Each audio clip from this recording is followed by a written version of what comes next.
I wish I could qualify and call myself the Bhakta, because I don't know what are the qualities or the criterions to fulfill before I can call myself a Bhakta. But hopefully I'm on the path. That's what I would like to say. But firstly, my first, knowledge or impression of Bhagwan was because of my dad's elder sister. We in Tamil say Attai or Bua or whatever. Her entire family were devout Baba Bhakts. And it's like unbelievable, because my cousin brother was in Russia, and I remember him always flaunting his emerald ring to me, which Baba had manifested, and he had given him and said that you are never ever going to remove it. And it took care of him amongst all the cold, amongst a different, completely during the Cold War time in Russia where he was studying. And my cousin sister, everybody they were like devout. The amount of stories I had heard from them about, they used to live in Salem. They were also in Calcutta for a while, and they would constantly come to Puttaparthi. And there, every time I went, and I was very close to my cousin sister at that point of time. Even now, I'm very close to her. Their entire house was adorned with Baba photographs. So I exactly knew who Baba was, and they always used to tell me that he is the avatar of Shirdi Sai. And then I don't know how it transpired. I'm still trying to figure out how we managed to come here. I think we must have come to Bangalore and managed to come here. And where Appa is now in the PR office. And there used to be a bookshop. I feel it's still there. It used to be there, and then we went in there, and I just got hold of a book. And I opened that book, just randomly opened that book. And it said, no one can come here without my will. And I was like amazed, because I'd always been wanting to come, but it had never transpired that I would come here. And obviously you must have been in a low frame of mind, having lost your mother. No, I was okay. I was very mentally strong. I get very emotional now. When she passed away, I was actually, I don't know from where I got that reserve strength. And again, those things when I read Autobiography of a Yogi, I realized that every time you're away from your closest person, when they pass away, it's God's way of shielding you from that. It's a divine way of shielding you from that grief. So I lost my Nana, I lost my Nani, I was always away. I was playing for India, I was somewhere, I was away from mom. So those things I didn't understand till much later. So Appa opened a book and he said, Death of a Beloved One. And getting those two books, it just stuck me, because you had heard all these stories of the Leela. So this was one way of Bhagwan telling me that, oh, you were thinking you wanted to come here, but till the time I don't call you, you cannot come here. And then was the darshan. We had no idea how it was supposed to be. And you leave your chappals, you go stand, this thing. And then I was far flung. And then when he started walking, I was just transfixed.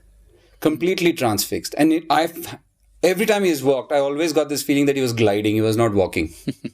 That is something which I've always used to look. I said, he's definitely God. He should be walking. Why is he gliding? And then it came very close. I get a feeling that he was looking at me. I don't know whether he was looking at me, just like you look at Bhagwan and you feel that he's looking at you from the photograph. But then every time, that is something which has been a constant thing. I feel like saying something. I feel like asking something. Nothing happens. Nothing at all happens. It's like a brain freeze. Nothing comes out apart from the fact that you're transfixed and you're looking at him in awe. Pakistan was one big instance. Pakistan, we were on an 8-hour. This was in which year? 97. Under the managership of Krishnamacharya Srikanth, they all went to Pakistan. In Pakistan, again, all the matches almost got washed out. They are all called 4-day test matches. 3 places completely got washed out. So, Krishnamacharya Srikanth wanted the last venue to be changed to that convenience where it will not rain, as per weather forecast. So, Kartik was about to be included in the team. Yes, he was in the team. But the previous day, he got terribly injured when he was bowling at the nets. And just before the test match, I get hit on my jaw. That too in the nets? In the nets. I didn't see it. My groin was strained and I was trying to figure out if I could play the test match, because the team management, Krishnamacharya Srikanth, they all said that let's see if you're fit. It just went underneath my hand, hard hit from close range. My mandible was broken. This was completely powdered. and my face was huge, like a huge bad mango. Kartik couldn't play. Kartik couldn't play. And I got terribly upset when I got the news on the second day. For us, the only repose is Bhagavan, nobody else. And that is a very important stage. If anything happens, his career will be totally ruined. He was doing his second BCom at that time, second BCom honors in Delhi. And I got terribly upset with Bhagavan. You can shout at people, you can get angry with people with whom you have got privileges. Otherwise, that anger has no meaning. In my cupboard in my bedroom, I used to have two photographs, one photograph of Swami and another one of my wife. And every day I used to put flowers in the morning, the hibiscus flower, no, which is that 5-petaled leaf. We call it Shembarati. It's a Chinese hibiscus. And it doesn't have, gives out honey. Naturally, there is no fruit, nothing is possible in that. Morning it blossoms, evening it fades out.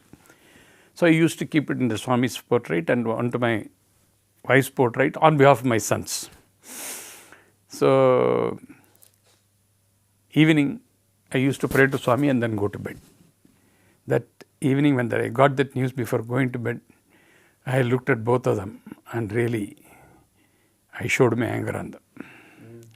With only one feeling, if Swami would have his son, would he have allowed such a situation? That is the only thing I asked him. But I was angry, terribly angry. Next day morning, I went there to remove the flowers. I was surprised to see. Similarly, of course, I shouted at my wife also, no doubt, both. On both the eyes of both the photographs, there were honey drops, like tears. I called my second son, because Kartik was not with me. I called my second son, see the honey drops in Swami's. Mama, really it is there, surprising. No, I told him yesterday I got wild with Swami. He has responded like this. Believe it or not, that's another 2 months. This happened, I think, in February there. He almost played till April. Very, very, very important matches. Even in Pakistan, he played ODI. And I didn't come back from the tour. I don't know from where that reserve strength came. In spite of not being able to speak, on being on liquid diet, I ended up playing the one days and then came back and then only realized when I came into the hands of better doctors in Chennai that this mandible was powdered, that I had to be operated, that I had to have a plate inside and I wouldn't be able to do anything for 46 more days.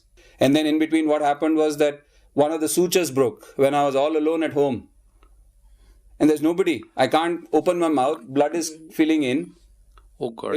I was just thankful that, I don't know, again, a silent prayer. I said, what am I going to do? Huge house, can't call. Even if I call, I can't say anything. Even, what do I do? There's not a WhatsApp age then that I call, message and say, please, I need you guys. There was nobody there. There was no mom. My nana, nani were somewhere else. Dad was at the office. Brother was somewhere, I don't know where. My mother's auntie who used to live Bangalore, she came out of nowhere again. And then she got hold of Dad at, again, landline to landline.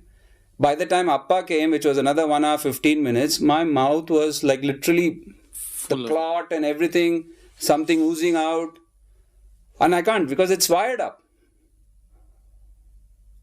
It came out and then he rushed me and I don't know, I still when I think of it, it was all collecting, but it never came out like, yeah, it did spill out just possibly to let people know that it is happening. I don't know whether it's the prayer, I don't know what it is. It's all something which when you ask me, did you feel that around you? I've always felt it. You see, that is in 2005, I came here for service and I was in N9 block working there from 7 to 1 and 7 to 1. That is when you say service, you're meaning Sevadal. Sevadal, yes. From Tamil Nadu, Seva, I came here and I was here, the October to November they do the service. I came on October 24th to November 4th, I was here. I did the service. But I always used to crave to sit in Kulanthal to see Swami's darshan. Those days he used to come, 3:30 used to come. So I used to do my washing the clothes and all, come and sit immediately there at 3 o'clock in ordinary civil dress, but at the end of Kulanthal. Swami will come at about 3:30, go in the wheelchair and sitting there I used to Swami, you are not allowing me to sit by your side. I am not able to have a close look of you. You are not also able to see me closely. Like that I used to cry in my heart. This continued for all the 10 days. Previous batch, he did not give darshan. So I also had to leave because my little son was alone there in Madras. I had to leave. But next, I came to know next day Swami gave darshan. So again I got angry with Swami. You made me get out quickly. You should have made me stay there. And you gave darshan to everybody. Everything only anger. That privilege you can have only with mother. With nobody else you can have that privilege. So Kartik came to Chennai for a cricket match. And before the cricket match, well before that, he phoned up and said, Appa, I have been, Swami, today Dravid came to me, the morning time, breakfast time, and he told that, Kartik, we all have been invited by Bhagavan for his 80th birthday. First you have to invite Kartik and then you have to invite Tendulkar. I was really thrilled that they were invited, but I told him, I am extremely delighted, Kartik, for having given birth to you. Swami has invited you, but all of you behave very carefully because such an important forum and you are all national asset. So you have been called, behave very carefully. Okay, Pa, I will take care, no problem. South Africa was touring us, and then suddenly I get asked that, will you come and should we go? Sunny Bhai has said, and this, that and the other. And then I said, look, I would like to take my father as well. 22nd morning he phoned up when I was in the office. Appa, I am going to tell you one more good news. I said, what is that? You are also coming with us to Swami's birthday. I said, how is that you? How I am coming? No, Pa, many of the cricket players are not coming for this. Only 7 or 8 of us are going. There are 2 aircrafts have been chartered. So naturally you can come in on that. So I asked them, immediately they agreed. Why do you hesitate for this? So Kartik was very particular. Appa should come in his, that is, I should come in his aircraft only. Appa joined me, we were in that thing, and I went off to sleep because it was an early morning flight. We had just finished a game and then we were supposed to head back, reach, and also fly to Calcutta. So anyways, I fell off to sleep, and then Dad tells me the story that Tendulkar, his friend, Yuvraj, Kartik, all of them went to sleep. Only Mrs. Mallika Srinivasan, myself and the co-pilot and pilot, we are awake. The co-pilot was telling, Madam, the visibility in Puttaparthi is very poor, we will not be able to land. Madam was shocked. What is this? Swami has invited us. How is it we cannot land? What is it you are telling? No, madam, since the time we left Chennai, we were trying. They were telling not to land at all, to go back. I was wondering, what Swami, what fun, what is that you are playing? You are inviting us. I don't know whether to cry or laugh. In my office, everybody is thinking Murali is going in a chartered flight. What to say? I was thinking of so many things. My mind was working on so many things. So I could find the aircraft taking a U-turn. Really, I did not know what to say.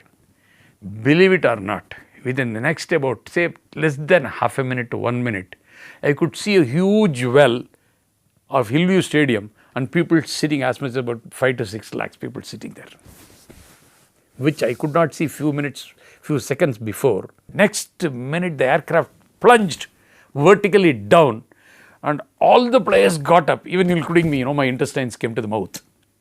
Because vertical down. What happened? What happened? He was asking. No, just the aircraft is plunging down, so don't be worried. Oh, there's a small window of opportunity. And next minute he was taxiing on the strip. it was a strange rain. It was like when you go into a marriage, they do that when you walk in, there's like slight shower, a mizzle, which makes you feel fresh and good, but it doesn't drench you. So it was that kind of rain which continued for I don't know how many hours. The entire stadium was filled with so many thousands of people. There were ministers waiting down below. And there was that gentle rain which freshened up everybody but never drenched anybody. Perfect. So then Appa told me about the story of how the pilot had decided that, look, we have to go back now. I can't find an opening. And then suddenly, lo and behold, there's an opening and they managed to dive into that. And then, and then we reached there.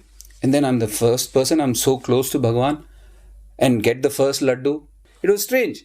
And all of us cricketers were like, Dadas standing up there, Bhagwan. And I was the first one to go to him, get that laddu. And I still have that photograph and I look at it, I'm like a young, fresh-faced Kartik next to Bhagwan. How lucky and how blessed I was. Tendulkar came at the end as usual and he spoke for a few minutes. And I was also made to sit there. And that we were there from 7:45 to 10:20, 10:25 until the prasadam was distributed. I was looking at only Swami's face. I did not see who were all sitting. I never looked at the crowd because that's the closest opportunity. So look at that mother's face. I was really enjoying for 1.5 hours. That what you had earned, the 10 days you couldn't see. That's what I'm telling. This did not strike my brain till then. I'm telling you, after a few days, only Swami made me think about it.